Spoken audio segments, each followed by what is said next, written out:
The cantina was dark and smoky. Commander Zexathala sat in the corner booth, his forearms wrapped around a large glass of Thanix wine. The blue liquid glowed softly in the dim light. Across from him sat a young reporter named Kira, her recording device blinking red on the table between them. "You want to know about the humans," Zexathala said slowly. His voice was deep and tired. "Everyone wants to know about the humans these days. 50 years since the war ended, and people still ask the same questions." Kira leaned forward. "The galaxy needs to understand what happened during those years. Your experiences could help explain why the war changed everything." Zexathala laughed, but there was no humor in it. "Changed everything? Child, you have no idea. Before we met the humans, war was simple. Armies met in space. Ships fired at each other until one side had more losses than they could accept. Then, the losing side would surrender or retreat. Clean, professional, reasonable." He took a long drink of wine. "The humans taught us that war could be something else entirely, something that keeps you awake at night for decades." The old commander's eyes went distant. "It started on Kepler 442b jungle world, hot, humid, full of dangerous plants and animals. We needed to take the planet to secure our supply lines. Intelligence said there was only a small human garrison there, maybe 200 soldiers at most." Kira's stylus moved quickly across her tablet. "What made this battle different?" "Everything," Zexathala said. "But I did not know that at first. My fleet carried 12,000 soldiers. We had air support, heavy weapons, and orbital bombardment capabilities. The humans had what looked like a basic defensive position around their main base." He paused, remembering. "Standard military doctrine said we should offer them terms. Let them surrender with honor, save lives on both sides. So I sent a message to their commander." "What did they say?" "Nothing. No response at all. So we began our attack. We hit their outer defenses with orbital strikes, destroyed their communications array, took out their supply depot. Everything by the book." Zexathala's expression darkened. "That is when we learned that humans do not read the same books we do." "Duck." Reporter waited quietly as the old soldier gathered his thoughts. "The main assault began at dawn. My ground forces moved in 3 columns toward their base. We expected to find confused, demoralized soldiers ready to surrender. Instead, we found empty trenches and abandoned positions." "They had retreated?" "No. They had moved, repositioned, turned the entire jungle into a weapon." Zexathala's voice grew quiet. "The humans had spent weeks preparing. They had dug tunnels everywhere, set traps, created hidden firing positions. They knew we would come, and they had planned for it." He drank more wine. "But that was not the worst part. The worst part was what we found at Hill 347. Kira looked up from her notes. "Hill 347? A small rise in the jungle, maybe 50 meters high. It controlled the main road to their base. 37 humans were dug in there under the command of a sergeant named Danny Rodriguez. We needed that hill to continue our advance." Zexathala's 4 hands trembled slightly. "I thought it would take a few hours to capture, maybe a day at most. Standard attack formation, overwhelming firepower. The humans would see they were outnumbered and surrender. But they didn't. No, they did not." The commander's voice was barely a whisper now. "They fought like nothing I had ever seen. We attacked with 500 soldiers. They held us off. We brought in artillery. They dug deeper. We called in airstrikes. They built better cover." Kira could see the pain in the old alien's eyes. "How long did the battle last?" 17 days. Zexathala said the words like a curse. 17 days of constant fighting. We threw everything we had at that hill. Rockets, plasma cannons, chemical weapons. Nothing worked. Every time we thought we had them beaten, they would counterattack," the reporter wrote furiously. "What were the casualties?" "On our side, nearly 2,000 killed or wounded. We lost 43 aircraft, dozens of armored vehicles, An entire regiment was decimated trying to take that one small hill. And the humans? Zexthala was quiet for a long moment. On day 17, we finally broke through their lines. When we reached the top of the hill, we found 3 humans still alive. 3 out of 37. Rodriguez was one of them. The old commander's voice shook. He was lying in a crater, bleeding from multiple wounds. His left arm was broken. He had shrapnel in his chest. He had not eaten real food in over a week. But when our medics reached him, do you know what he said? Kira shook her head. He looked up at me with those human eyes and said, "Sir, we are ready to hold this position for another week if needed." The cantina was silent except for the hum of the air recyclers. Zexthala stared into his wine glass. That was when I understood. These humans were not fighting the same war we were. They were not trying to win territory or achieve objectives. They were fighting because they had decided to fight. Nothing else mattered. Kira looked up from her notes. What happened to Rodriguez?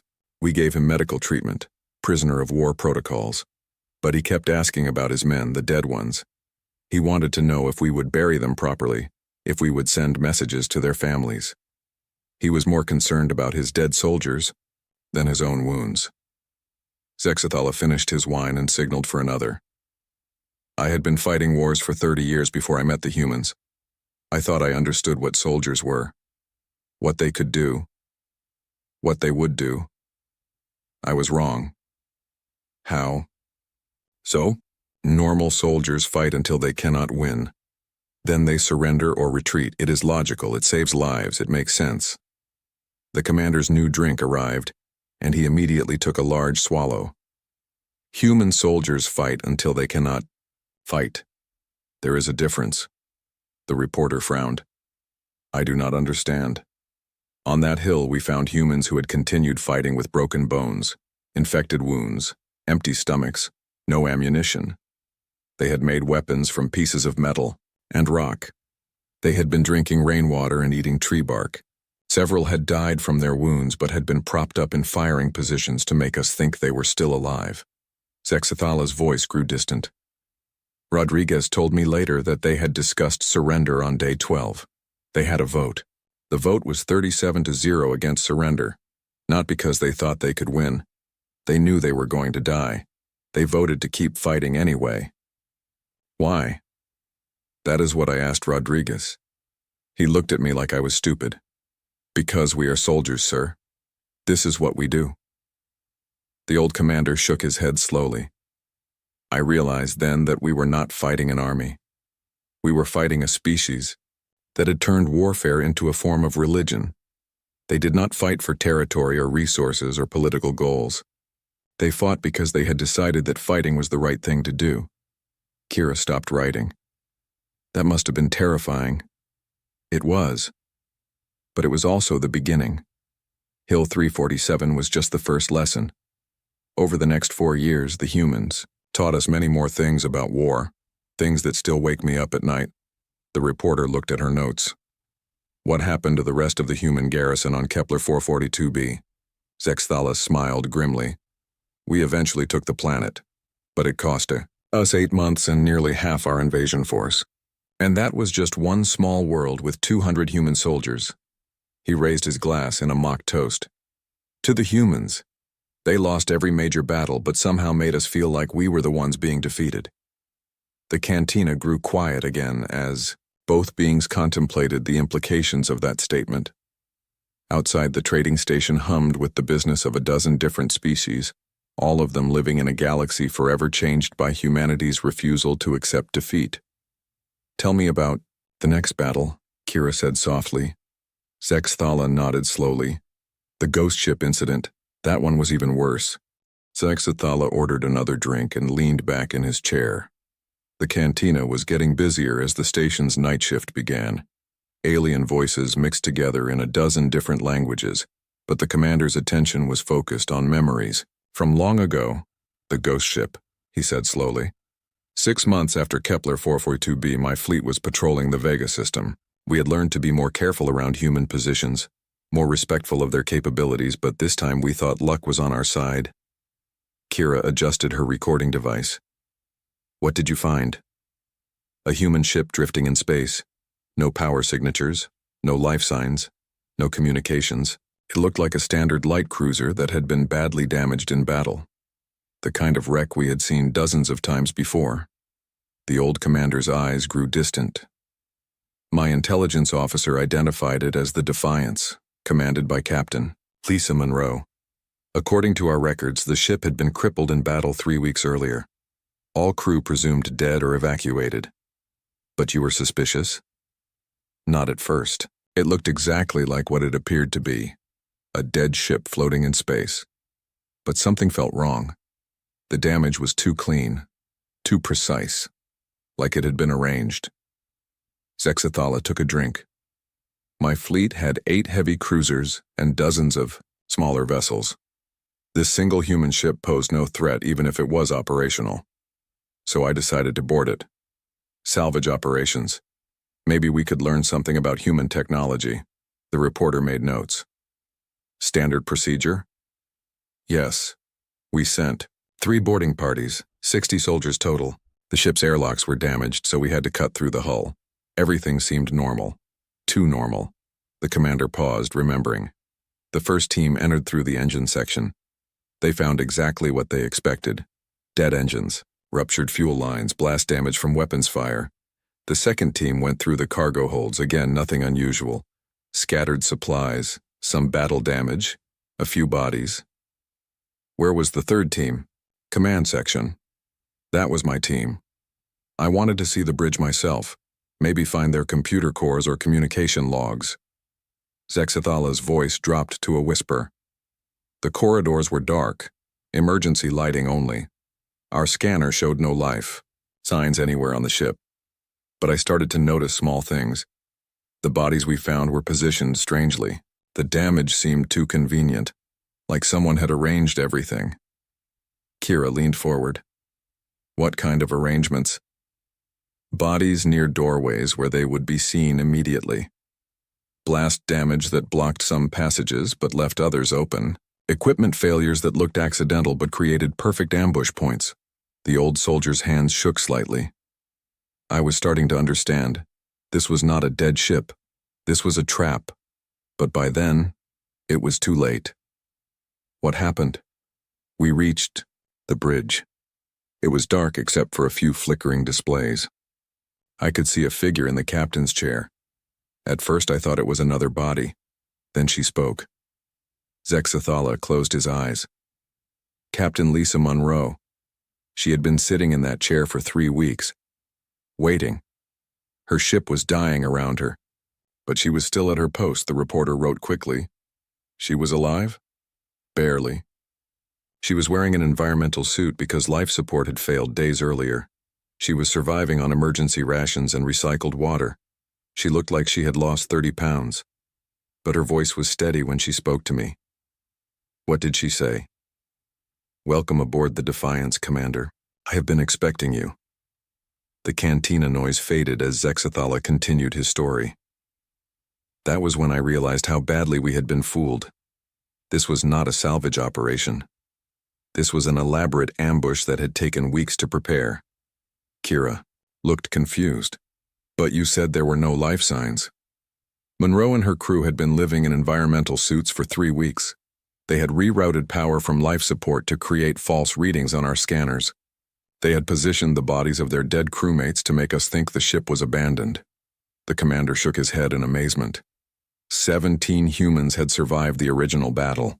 Instead of trying to escape or calling for rescue, they had decided to turn their dying ship into a weapon. How is that possible? They had prepared for this exact scenario. Monroe told me later that human ships carried supplies for extended covert operations, not because they expected to win battles like this, but because they might have opportunities to cause damage even after losing. Zexathala's voice grew quiet. For 3 weeks they had been patient. They had programmed their computers to send fake distress signals. They had created false heat signatures to make the ship look abandoned. They had even pumped gases into certain sections to mimic the smell of death. The reporter stopped writing. They planned all of this while their ship was dying. Yes, while they were slowly running out of air and food. while their friends were dying around them, while they had no hope of rescue or survival. The commander's voice was filled with something between respect and horror. They used that time to plan the perfect trap. What happened when you realized it was an ambush? Monroe smiled at me. I will never forget that smile. She was dying. Her ship was falling apart. She had not eaten a real meal in weeks, but she smiled like she had just won the greatest victory in galactic history. Zexathala drank deeply. She pressed a button on her command chair. Suddenly, the ship came alive. Hidden weapons activated. Blast doors sealed. Emergency systems that had been shut down for weeks suddenly powered up. They attacked? Not immediately. First, Monroe wanted to talk. She wanted me to understand what was about to happen. The old commander's voice shook. She explained how they had spent 3 weeks preparing, how they had tested every system, how they had calculated exactly how much damage they could cause. The reporter waited quietly. Then she told me about her crew. 17 people who had volunteered to stay behind and die for this one chance. An engineer who had rigged the reactor to overload. A weapons officer who had turned their remaining ammunition into makeshift bombs. A medic who had been keeping everyone alive just long enough to complete the mission. Zexathala looked directly at Kira. Do you understand what that means? 17 humans had chosen to die slowly over 3 weeks for the chance to damage my fleet. Not to escape, not to win, just to hurt us before they died. What was going through your mind? Terror. Pure terror. Not because of the immediate danger, but because I was starting to understand what we were really fighting. The commander's voice was barely audible. These were not soldiers in any conventional sense. These were fanatics who had made warfare into a form of art. Did you try to escape? Of course, but Monroe had planned for that too.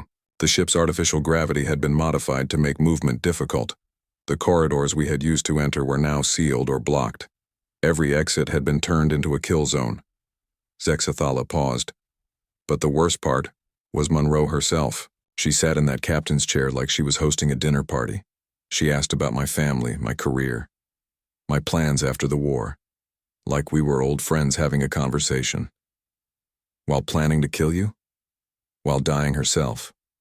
She was running, on stimulants and sheer willpower. Her environmental suit was leaking. Her hands were shaking from malnutrition, but she kept talking like everything was normal. The reporter looked up from her notes. What did she want? To explain. She wanted me to understand that this was not personal. She respected me as a professional soldier, but she had a job to do, and she was going to do it properly. Zexathala's voice grew softer. She told me about her crew, how young they were, how they had families back on Earth, how they had all voted to stay behind and turn the ship into a trap, not because they hated us, but because it was their duty. How did the ambush work? Perfectly. When Monroe triggered the final sequence, hidden charges throughout the ship created a chain reaction. The modified reactor overloaded exactly as planned. The explosion was so powerful it destroyed 2 of my heavy cruisers and damaged 3 others. The old commander stared into his drink. 17 humans. 1 dying ship. They caused more damage to my fleet than most entire battles. Kira looked shocked. What happened to Monroe? She died at her post. When we found her body later, she was still in the captain's chair, still wearing that environmental suit, still smiling. The cantina had grown quiet around them. Other patrons seemed to sense the gravity of the story being told. There was something else, Zexathala said quietly. A message she had recorded for whoever found her body. Do you want to know what it said? The reporter nodded. Tell them we held the line. The commander's voice broke slightly. That was all. Tell them we held the line. Both beings sat in silence for several minutes. Finally, Kira spoke. How did this change your understanding of human warfare?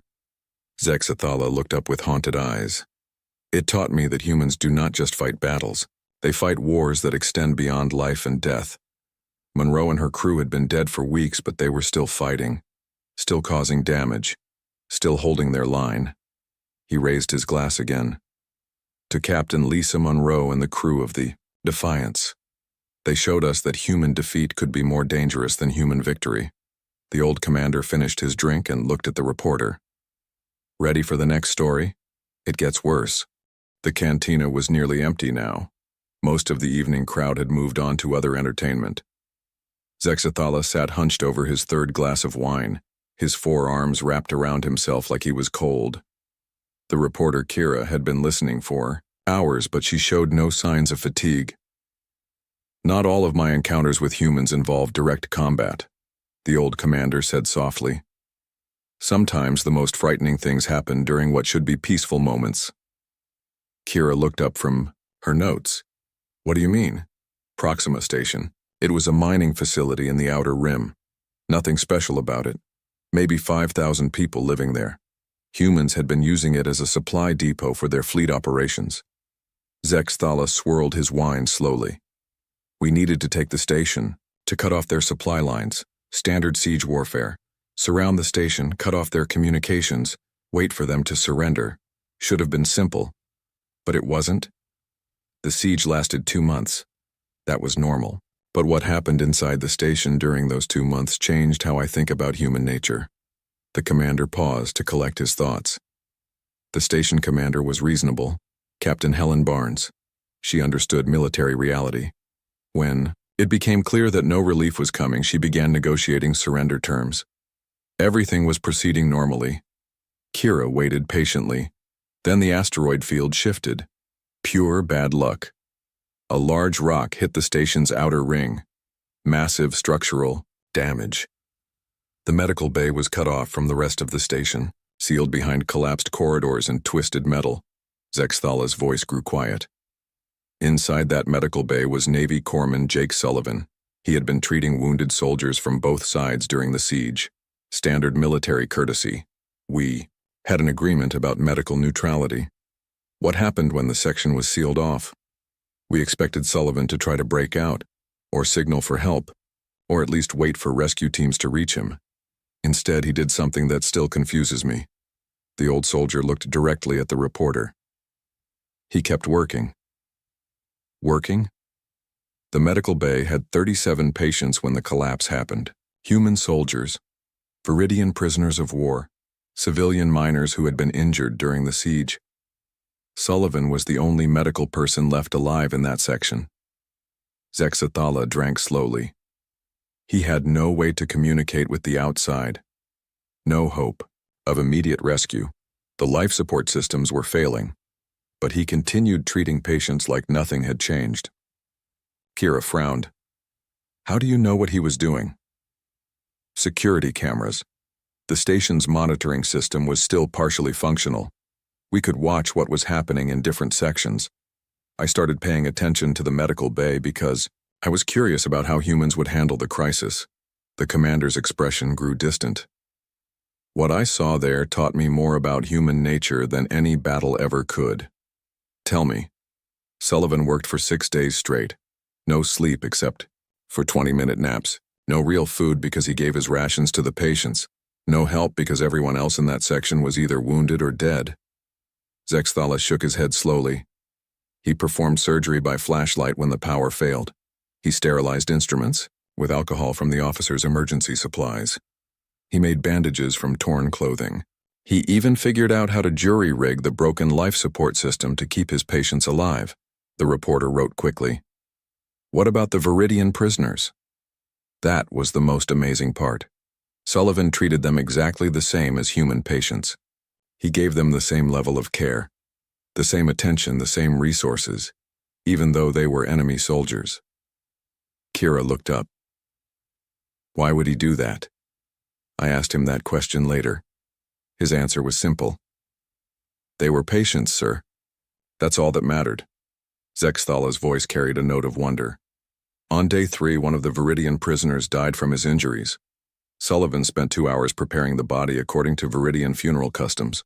2 hours he could have used to rest or treat other patients, but he thought it was important to show respect for the dead. How did he know Viridian customs? He had been studying them during quiet moments in the siege, reading about different species' medical needs and cultural practices. just in case he ever needed to treat non-human patients properly. The commander paused. That was when I started to understand that we were not just fighting human soldiers. We were fighting human ideals. What do you mean? Sullivan was not following military orders. There was no one to give him orders. He was not trying to win a battle or achieve a strategic objective. He was just being what he thought a medic should be. Zexthala looked tired. On day 4, the ceiling started collapsing in parts of the medical bay. Standard protocol would be to evacuate to safer areas. But Sullivan refused to move his patients. Instead, he started reinforcing the damaged sections with whatever materials he could find. How?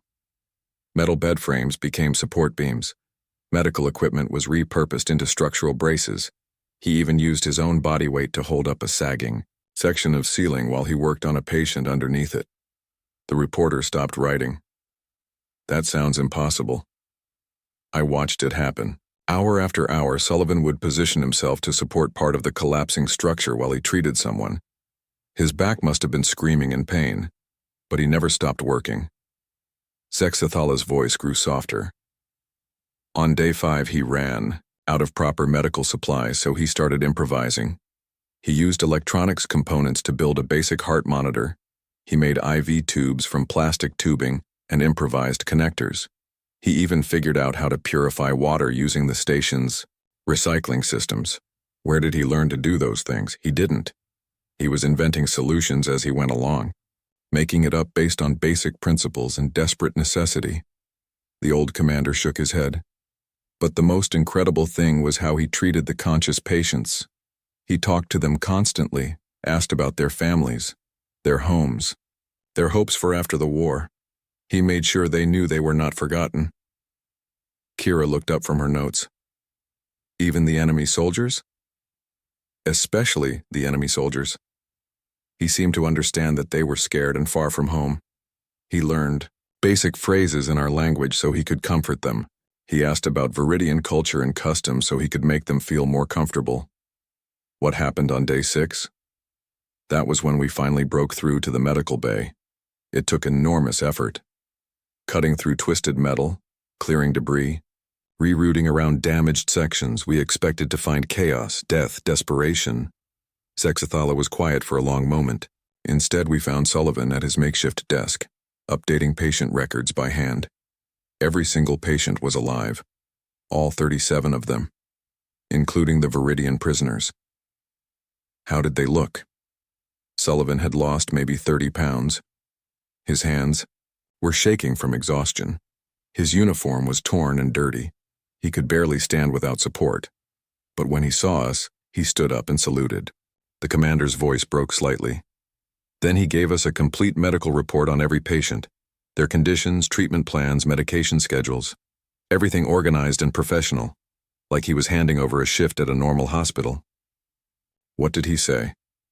Just doing my job, sir. That was all. Just doing my job. Zexthala drank deeply. Later, when we were able to interview him properly, Sullivan explained his thinking. He said that being a medic was not just a military assignment. It was a promise he had made. A promise to help anyone who needed help, regardless of species or nationality. Did he expect recognition for what he did? No. He was actually confused by all the attention.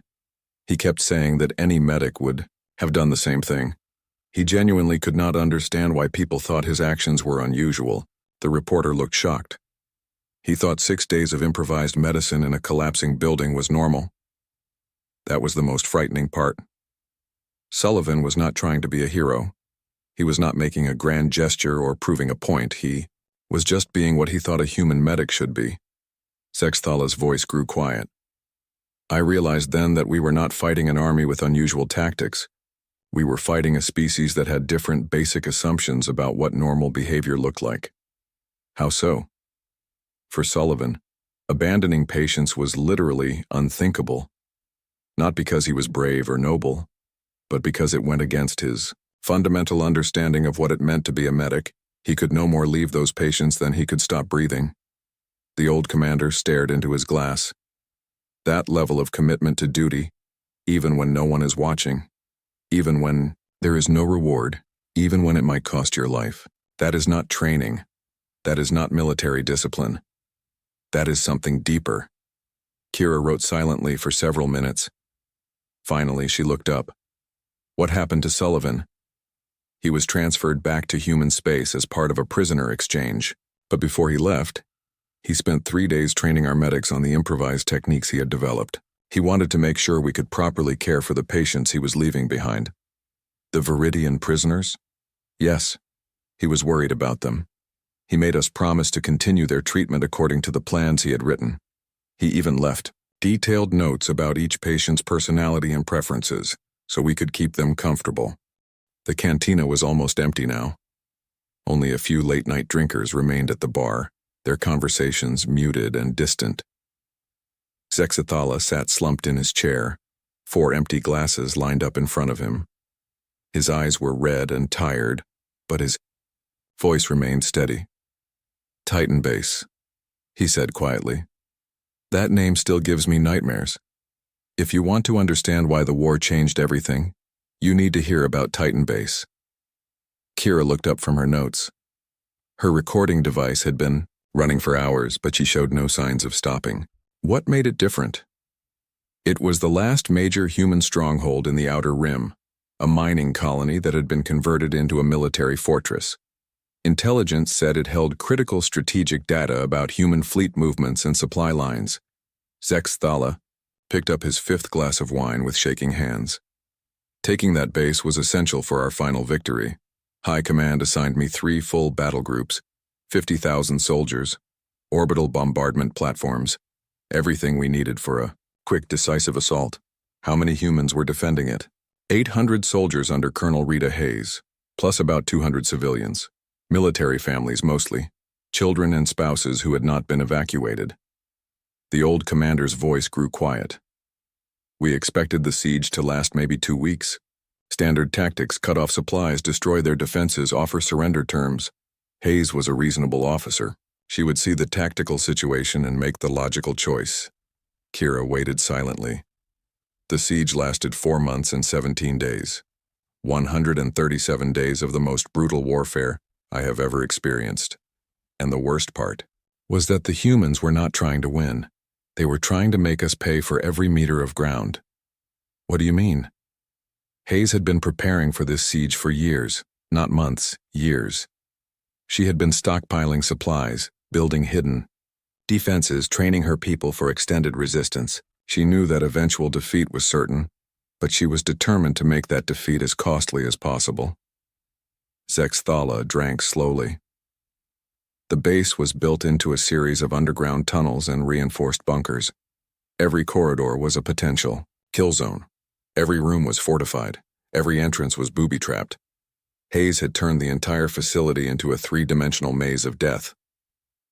What were the initial attacks like? Disasters. Complete disasters. We would breach an outer wall only to find 3 more walls behind it. We would capture a section only to discover it was rigged with explosives. We would corner a group of defenders only to have them vanish through hidden passages. The commander's voice grew darker, but the real horror was not the tactical situation.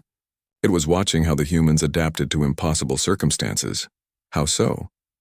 When we cut off their water supply, they started recycling everything.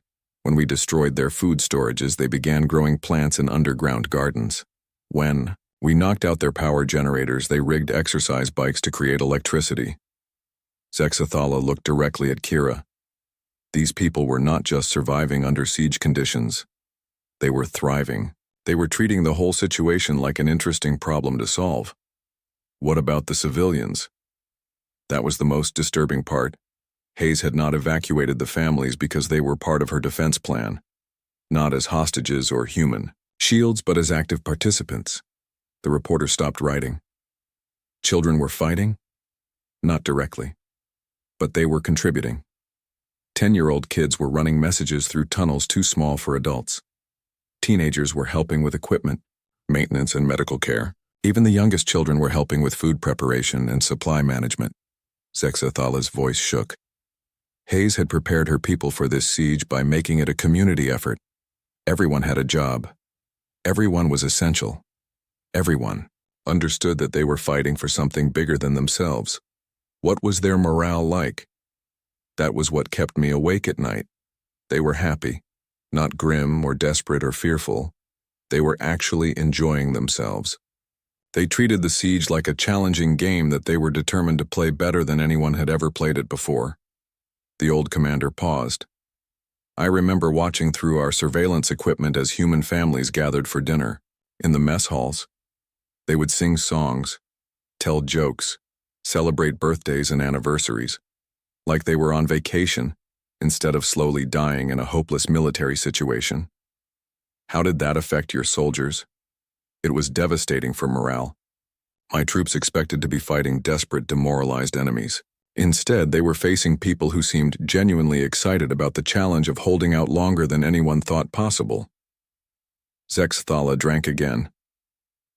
By day 60, we had taken maybe 20% of the base. Each section cost us hundreds of casualties. Each victory was immediately countered by some new defensive innovation the humans had prepared. What kind of innovations? Hayes was a genius at improvised warfare. She had her people making weapons from mining equipment, explosives from industrial, chemicals, armor from metal plating. They turned maintenance robots into mobile gun platforms. The commander's voice grew quiet, but the worst part was how they used their knowledge of the base itself. Hayes and her people had lived there for years. They knew every pipe, every electrical conduit, every structural weakness. They used that knowledge to create traps that were perfectly adapted to our tactics. Give me an example. Day 73. We finally broke through to the main command center. It had taken us weeks of fighting to get there. We expected to find Hayes and her senior staff making their last stand. Zexathala's eyes went distant. Instead, we found a note on her desk. Welcome to Titan Base. The real command center is 3 levels down. Have a nice day. Signed with a little smiley face. They had moved? They had been using the original command center as a decoy for months. While we were focusing our attacks on what we thought was their headquarters, Hayes was actually running operations from a converted storage room that did not appear on any of our maps. The reporter looked amazed. How did you find the real command center? We didn't. They revealed it to us on day 127 when Hayes decided it was time for the final phase of her defense plan. What happened? The humans stopped trying to hold territory. Instead, they started a fighting withdrawal toward the deepest parts of the base. But this was not a panicked retreat. It was a carefully planned operation that had been rehearsed. For months. Zexathala's voice grew softer. Every step of the withdrawal was designed to cause maximum casualties while preserving as many human lives as possible. They would abandon a section only after rigging it with enough explosives to collapse the entire tunnel system. They were destroying their own base? Yes. Hayes was willing to lose everything as long as she could make us pay a terrible price for victory. By day 130, we had technically captured 90% of Titan Base. But that 90% was now a pile of rubble filled with booby traps and unexploded ordnance. The old commander looked exhausted. The final assault came on day 137. Hayes and maybe 50 survivors were holed up in the deepest bunker complex. We had them completely surrounded, no escape routes, no hope of rescue. Standard military logic said they would surrender. But they didn't. Hayes sent us a message. Just 3 words. Come and take it. Zexathala was quiet for a long moment. The final battle lasted 18 hours. 50 humans against 3,000 of my best soldiers. Room by room, corridor by corridor, they made us fight for every meter. What was Hayes like during the final battle? I spoke to her over the radio during the fighting. She was calm, professional. She asked about my family, my career plans after the war. She even gave me tactical advice about how to take the bunker more efficiently. The reporter frowned. She was helping you defeat her. She respected professional competence even in enemies. Hayes knew she was going to die, but she wanted the final battle to be fought properly, with skill and honor on both sides. Zexathala's voice broke slightly. When we finally reached the central bunker, we found Hayes at her command post. She had been mortally wounded hours earlier but had refused medical attention. She was still coordinating the defense, still giving orders, still fighting. What did she say? She looked up at me and smiled. Actually smiled. Then she said, "Good fight, Commander. You did better than I expected. Most of my people made it to the evacuation tunnels, so I consider this a tactical victory." The old commander stared into his glass. That was when I learned that the entire siege had been a diversion. While we were focused on taking the base, Hayes had been secretly evacuating hundreds of people through hidden tunnels that led to underground rivers. She had been planning the evacuation from the beginning. The whole siege was designed to give her people time to escape. Hayes never intended to hold Titan Base permanently. She just wanted to extract maximum casualties while saving as many lives as possible. Zexathala looked up with haunted eyes. Her last words were transmitted to the escaping survivors. Remember everything. Make them pay for every inch. What happened to the escapees? The cantina was completely silent now. Even the background hum of the station's systems seemed muted. Zexathala sat hunched over the table, his forearms wrapped around his final glass of wine. The liquid had long since stopped glowing, leaving only darkness between them. Kira checked her recording device one last time.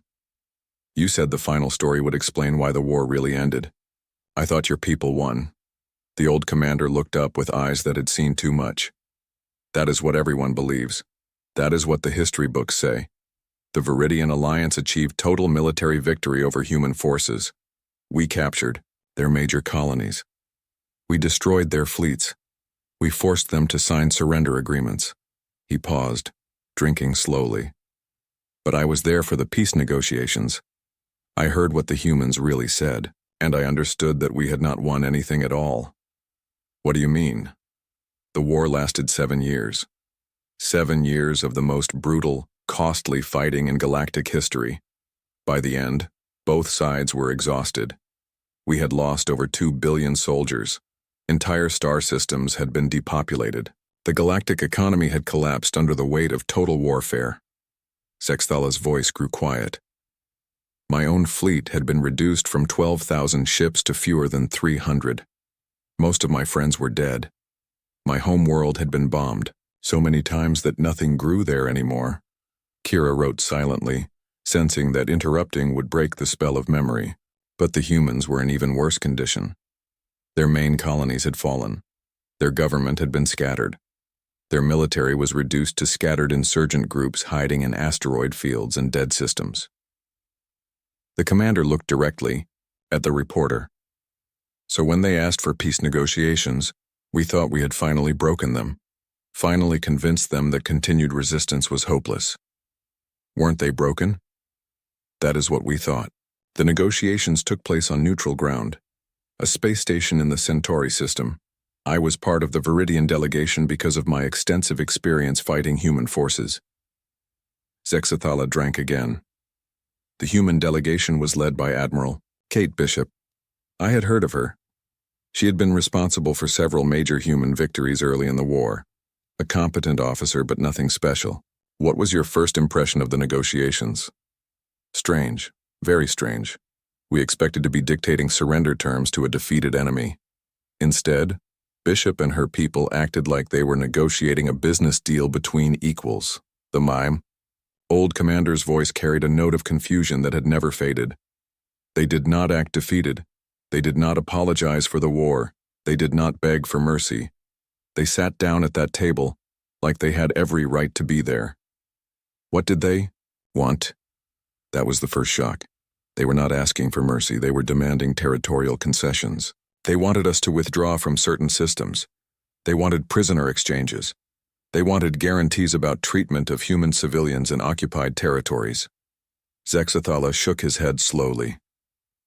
"We had just spent 7 years defeating them. We had destroyed their fleets and captured their worlds. And they were making demands like they had won the war. How did your delegation respond?" "We were confused. Our negotiator, General Vexquin, asked Bishop if she understood her situation. Did she realize that human military resistance had been crushed? Did she know that her government no longer existed?" "The Commander paused. Bishop smiled at that question. The same kind of smile I had seen on Captain Monroe's face all those years earlier. Then she said something that changed everything. Kira leaned forward. What did she say? She said, "General, I think there has been a misunderstanding. We have not been fighting a war, we have been conducting a field test." The reporter stopped writing. A field test? Those were her exact words. A field test, like the entire 7-year conflict had been some kind of military exercise. Zexthala's voice grew softer. Then Bishop explained what she meant. Everything we had witnessed during the war. The impossible last stands, the suicidal attacks, the refusal to surrender under any circumstances. All of that had been humans fighting under what they called peacetime rules of engagement. Peacetime rules? Rules designed to minimize human casualties and limit collateral damage. Rules that prioritize the safety of non-combatants over military efficiency. Rules that treated captured enemies according to formal protocols instead of practical necessity. The old commander looked haunted. Bishop told us that human military doctrine had two completely different sets of operational parameters. The rules they had been using against us were designed for conflicts with civilized opponents who shared basic assumptions about acceptable warfare. Kira felt a chill. What were the other rules? Total war protocols. Rules for fighting enemies that threatened human extinction. Rules that removed all limitations on tactics, weapons, and targets. Zexthala drank deeply. Bishop explained that the human government had never authorized total war protocols against us. Despite 7 years of brutal fighting, despite billions of casualties, despite the destruction of human colonies, their military had been operating under restricted engagement rules. Why? Because they respected us as a civilized species. Because they believed the conflict could be resolved through traditional military means. Because they thought we shared basic assumptions about how wars should be fought. The commander's voice shook. Then Bishop said something that still gives me nightmares. She said, "The real war would have started if you had actually threatened Earth itself." The cantina seemed to grow colder. Kira realized she had stopped breathing. "Do you understand what that means?" Zexathala asked quietly. "Everything I have told you tonight. Every impossible human victory. Every terrifying display of determination. Every example of them fighting, beyond the limits of sanity and reason. All of that was them holding back. Holding back? We never saw humans fighting for their survival. We never saw what they were capable of when they stopped following civilized rules of warfare. We never saw them when they decided that victory was more important than honor." The old commander stared into his glass. "Bishop told us that total war protocols included tactics that human military command considered too dangerous to use against fellow civilized species, weapons that violated every galactic convention on acceptable warfare, strategies that prioritized enemy destruction over human survival." What kind of tactics? She did not give details. She just said that peacetime engagement rules assumed the enemy would eventually see reason and negotiate. Total war rules assumed the enemy would fight to extinction and had to be accommodated accordingly. Zexathala looked up with terrified eyes. Then she made us an offer. We could continue the current conflict under peacetime rules until one side was completely exhausted. Or we could negotiate a settlement that allowed both species to survive with their civilizations intact. What did your delegation choose? We chose negotiation. Immediately, unanimously, without discussion. The reporter looked confused. Why? You were winning. Because we realized we were not fighting the human military. We were fighting human civilians who happened to be wearing uniforms. The real human war machine had never been deployed against us. Zexathala's voice grew quiet. Bishop confirmed our worst fears. Everything we had seen during the war represented maybe 10% of human military capability. The rest had been held in reserve in case someone actually threatened their home system. What happened during the rest of the negotiations? They were very straightforward after that. The humans got most of what they wanted: territorial concessions, prisoner exchanges, reparations for civilian casualties, even guarantees about future relations between our species. The old commander finished his wine. We signed those agreements gladly. We were terrified of what might happen if we forced them to authorize total war protocols. Did you ever learn what those protocols involved? No. And I pray we never do. Bishop made one final comment as the negotiations concluded. She said that human military planners had been hoping this conflict would provide useful data about fighting galactic-level threats. Zexthala looked directly at Kira. She thanked us for being such excellent test subjects. The reporter sat in stunned silence. Finally, she found her voice. What happened after the war ended? Both sides kept the peace agreements. Trade resumed. Diplomatic relations were established. On the surface, everything returned to normal. But every military commander in the galaxy knows the truth. We did not defeat the humans. We convinced them to let us live. And they are still out there, still preparing, still developing those total war protocols. Zexathala stood up slowly. The peace has lasted 50 years, but I know it is temporary. Someday, someone will be stupid enough to threaten Earth directly, and then the galaxy will learn what human warfare really looks like. He looked down at the young reporter. When that day comes, take my advice. Do not try to fight them. Do not try to negotiate with them. Do not even acknowledge them. Just run as fast as you can in the opposite direction. Why? Because the humans we fought during the war were playing by rules designed to minimize casualties and preserve civilization. The humans who fight the next war will not be playing by any rules at all. The old commander gathered his things and prepared to leave. And that, young reporter, is why we called it victory, even though we all knew better.